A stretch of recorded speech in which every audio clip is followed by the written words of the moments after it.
Mitch a bloqué la première pêche et lui a dit « Tu viens de brayer, gage pas tes cartes. » Et son mari n'a rien dit? Oh, tu sais, quand les types de 130 kilos disent certaines choses, ceux de 60 kilos les écoutent.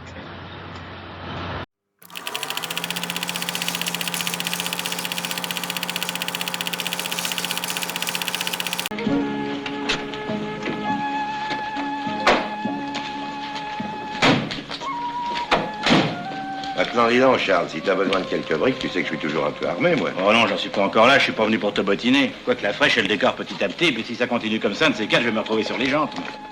Bon, bah, puisque t'en es pas encore là, alors écoute-moi.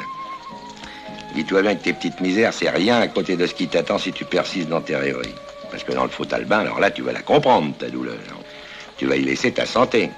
Tu vas les découvrir, les vicieux. Pas ceux que tu connais d'habitude. Moi, je te parle des vrais.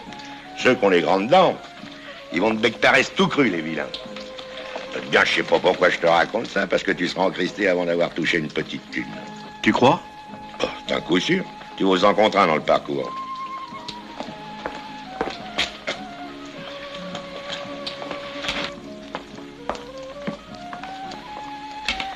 Tiens, prends un beignet, là. Tu vas voir, c'est bon. C'est du Pascal que tu trouves pas en France.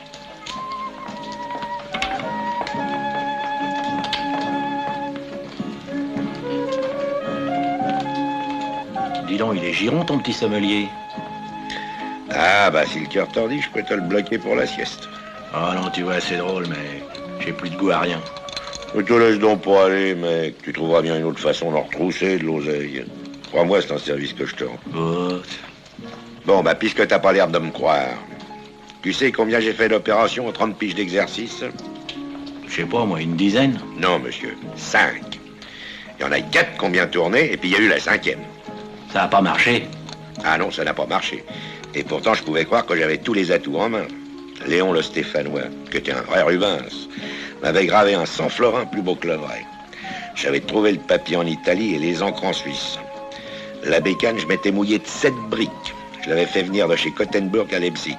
Et encore, pour plus de sécurité, je l'avais fait transiter en pièces détachées, moitié par l'Italie, moitié par le Portugal.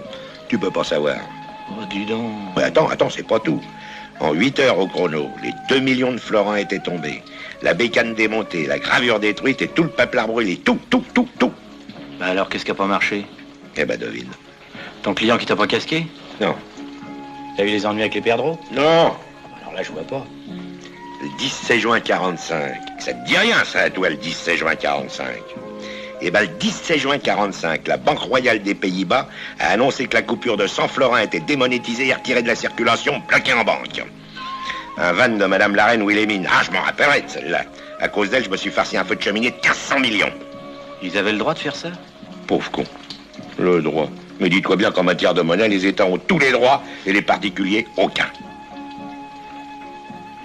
Entre nous, Dob, une supposition, hein, je dis bien une supposition, que j'ai un graveur, du papier et que j'imprime pour 1 milliard de bifetons.